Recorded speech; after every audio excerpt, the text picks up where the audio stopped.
বন্ধুরা, মামুনিস ক্রিয়েশনে তোমাদের সকলকে জানাই অনেক স্বাগত আর ভালোবাসা।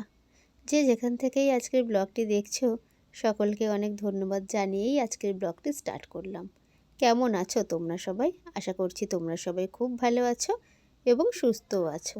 আমি আমার পরিবারের সবাই বেশ ভালো আছি এবং সুস্থ আছি। জানো তো, আজ রবিবার।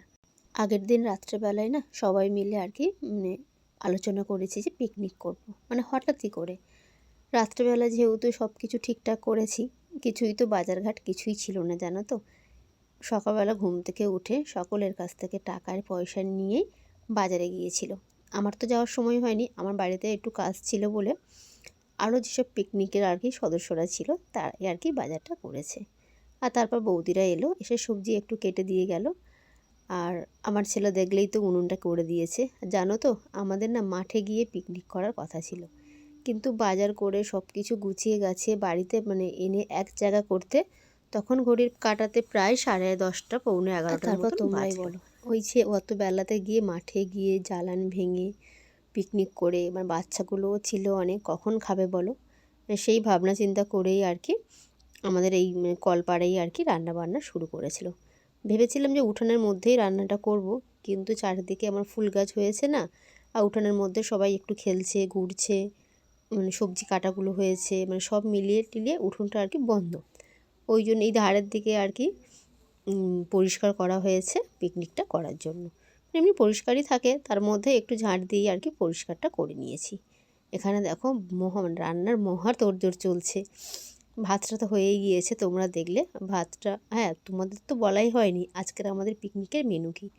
জানো তো, আমাদের পিকনিকে আজকে ফ্রাইড রাইস ছিল, চিকেন কষা ছিল, চাটনি ছিল আর মিষ্টি ছিল। এটাই হলো আমাদের পিকনিক। আমার মাও এসেছিলো জানো তো।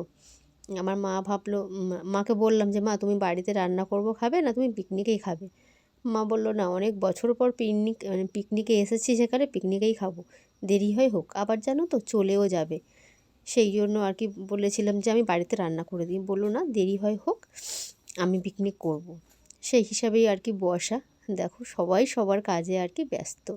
কেউ চিকেনটাকে কষাচ্ছে, কেউ ফ্রাইড রাইসের বিনস আর বিনস গাজর ক্যাপসিকাম ভাজছে, কেউ উনুন জাল জানো তো, দিচ্ছে, কেউ ঘড়ির গল্প কাঁটাতে করছে। প্রায় এখন 1:30টার মতন চলছে আর বাজে। কি এইভাবে। আমাদের রান্না মোটামুটি হয়েই এসছে, চিকেনটাকে কষানো হচ্ছে আর ফ্রাইড রাইসের জন্য ভাজাভুজি হচ্ছে।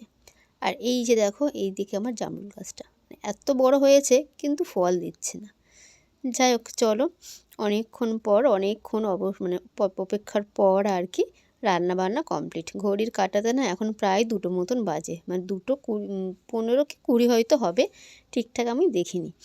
আর দেখো এখানে সবাই দেখো খেতে বসে গিয়েছে, বেশ সুন্দর লাগছে। দেখো সামনে একটা ভরা ফুলের বাগান, আর তার মাঝেই পিকনিক। মনে হচ্ছে না যে বাড়িতে পিকনিক করছি, বেশ ভালো লাগছে। দেখো চারিদিকটা দেখো ফুলে ফুলে আলো হয়ে আছে, আর তারই মধ্যে চলছে আর কি খাওয়া দাওয়ার আয়োজন। দেখো এই হচ্ছে কি পিকনিকের মজা। দেখো ভাত দিতে গেলে যে কিছুতে করে দিতে হবে তা না, হাতে করে নিয়েই আর কি ভাত কাটিয়ে দেওয়া, এটাই তো পিকনিকের মজা বলো। সব দিন তো বাড়িতে গুছিয়ে গাছিয়ে খাবার, এরকমভাবে কজন আর কি খেতে পারি বলো। যাই হোক, আজকে জানো তো সমস্ত বাজারের দায়িত্বটা ছিল এর ওপর, প্রচুর খাটাখাটনি করেছে। আর তারপর দেখো খাওয়ার আগেই আর কি বাসনটা মাজতে এসে গিয়েছে। আমিও কাজ করেছি, আমি যে করিনি তা না, সারাক্ষণ। তারপরেও বাসন মাজছিল, আমি একটুখানি ছোট্ট করে একটা ভিডিও তুললাম তোমাদের জন্য। চলো এবার জানো তো আমাদের খাওয়া দাওয়ার পালা। দেখো অনেকের খাওয়া দাওয়া হয়ে গিয়েছে, সবাই দেখো একটু ঘুরছে, দাঁড়িয়ে আছে, গল্প করছে, কিছুজন আবার চলেও গিয়েছে। যাই হোক চলো, এনাদের তো খাওয়া দাওয়া কমপ্লিট, এবার হচ্ছে কি আমরা খেতে বসবো। আমি বাকি আছি, ওই শ্বেতা বাকি আছে, দিদা বাকি আছে, মা বাকি আছে, আমার একটা বান্ধবী বাকি আছে, এরকম এরকম করে হয়তো 5-6 জনের মতন আমরা বাকি আছি। দেখো তারাই সবাই হচ্ছে কি আমরা খেতে বসেছিলাম, আর সাথে সাথে বসে বসে গল্পও করছিলাম জানো তো। যতটা না খাওয়া হয়েছে তার 3 গুণ হচ্ছে কি আমাদের গল্প হয়েছে। খাচ্ছি, যতটা সময় লেগেছে জানো তো, আমাদের অনেকটা সময় লেগেছে, আমরা বসে বসে গল্প করে করে খাচ্ছি দেখো। আর তোমরা আমার মুখের দিকে তাকালেই বুঝতে পারবে আমি হাঁ করে আর কি গল্প শুনছিলাম। তারপর দেখো সবাই খাওয়া দাওয়া সেরে গেলে তারপর একটু উঠোনটা পরিষ্কার করলাম, আমি আর সেটা দুজনেই মিলেই আর কি করলাম। তারপর তো ও চলেই গেল, আমি এলাম একটু ছাদের ওপর। জানো তো গাছগুলোতে না অনেক দিন মাটি খুঁড়ে দেওয়া হয়নি, মাটিটা একটু শক্ত হয়ে জমে গিয়েছে। সেটাই ভাবলাম যে একটুখানি খুশে দিই, জানো তো বেগুন গাছ না ভীষণ সুন্দর হয়েছে জানো। আর এই দেখো বেগুন গাছগুলো খুশে দিয়েছি আমি, আর ওই পিকু সোনা দেখো জল দিচ্ছে। আমি ওকে বললাম বাবু ঠান্ডা ঘাঁটিস না, জলগুলো আমিই দিয়ে দিই। না, অত সোনার পাত্র নয়, দেখো জল সমানে ঘেঁটেই চলেছে। তা যাই হোক চলো, তেমন কিছু না, আমি ও চুলের নিচে নেমে গেলে তারপর আমি সব গাছগুলোতে জল দেব। ও এ কটা দিচ্ছে আর কি, দিয়ে নিক। চলো তাহলে। সন্ধেবেলা তারপর ঠাকুরকে পুজো দিলাম, দিয়ে এসে দেখো চা আর একটু টোস্ট করেছি, মানে রুটি ছিল একটুখানি সেঁকে নিয়েছি। আজকের সন্ধ্যের আর কি টিফিন আমাদের এটাই। তাহলে চলো আজকের ব্লগটা তাহলে এখানেই শেষ করছি। সবাই ভালো থাকবে, সুস্থ থাকবে আর সাবধানে থাকবে।